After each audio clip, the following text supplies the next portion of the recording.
Welcome back, Mr. Donald. Coming back to our discussion, what are the other countries apart from India who have been a leading market for EB5 program?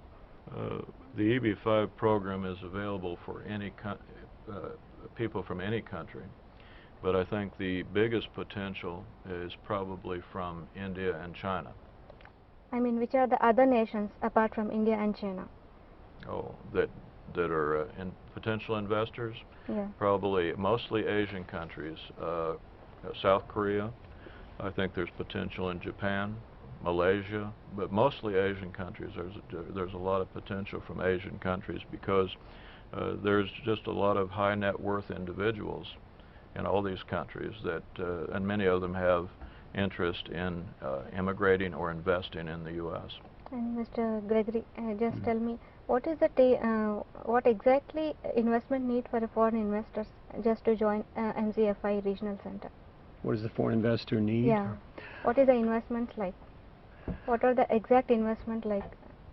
The exact investments? Well, we have a variety of projects that we have available right now. There are several commercial retail centers, shopping centers, office buildings. We're looking at a couple of assisted living facilities, which are senior housing projects.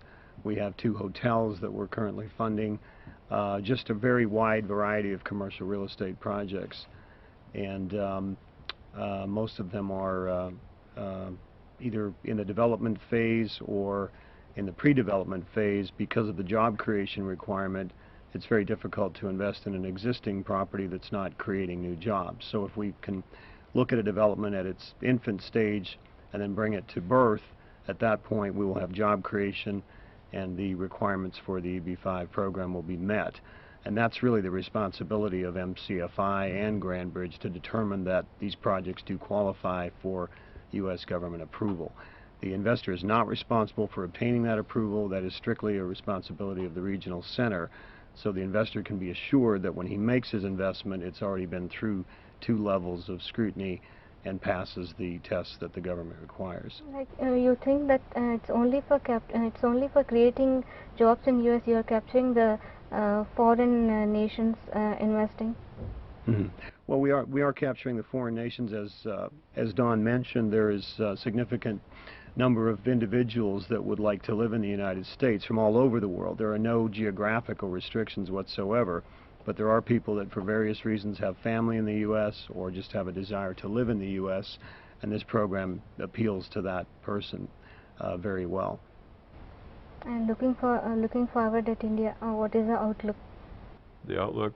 Outlook of foreign investors. I think it's very attractive. Our visit to India, this visit was mainly exploratory to see what the interest would be from various people in India, and it's been a great deal of interest.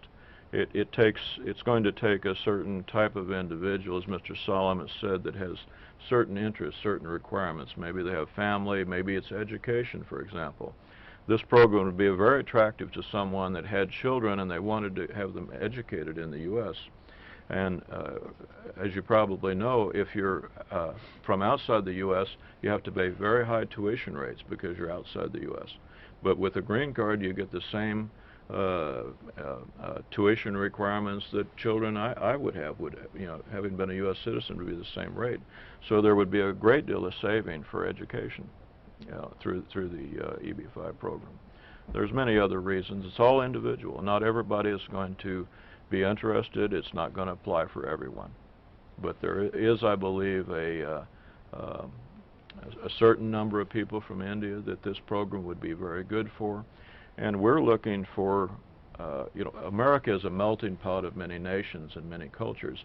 And what we're really looking for is quality families that would be interested in relocating and not only making this initial investment, but coming and starting businesses or being a productive member of society too. And we think that if they take a hard look at the whole U.S. and they look at the advantages of different areas over other areas, we think they'll find that our area is very attractive for them for many reasons. And Mr. Gregory, ending up with you, what is the scenario that you are looking at from Indian real estate market as a company? From the Indian real estate Yeah. market? Well, we can discuss that in several different ways. Quite frankly, there are a lot of Indian companies right now seeking a U.S. presence, and that's one thing we've learned Yes.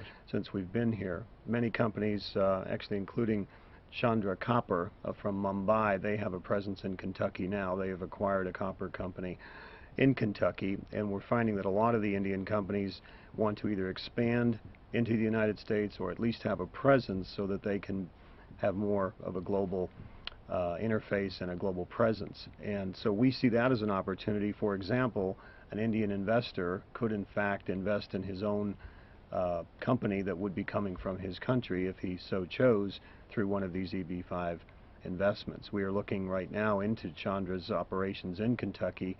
They will be creating roughly 100 jobs, and those 100 jobs would qualify and allow them to raise $5 million of capital. So that capital may in fact come largely from India. Okay, and thank you for participating in our news debate, Mr. Gregory and Mr. Donald. ఇది ఇప్పటివరకు ఉన్న EB5 వీసాపై ప్రత్యేక చర్చా కార్యక్రమం చూస్తూనే ఉండండి Channel 4.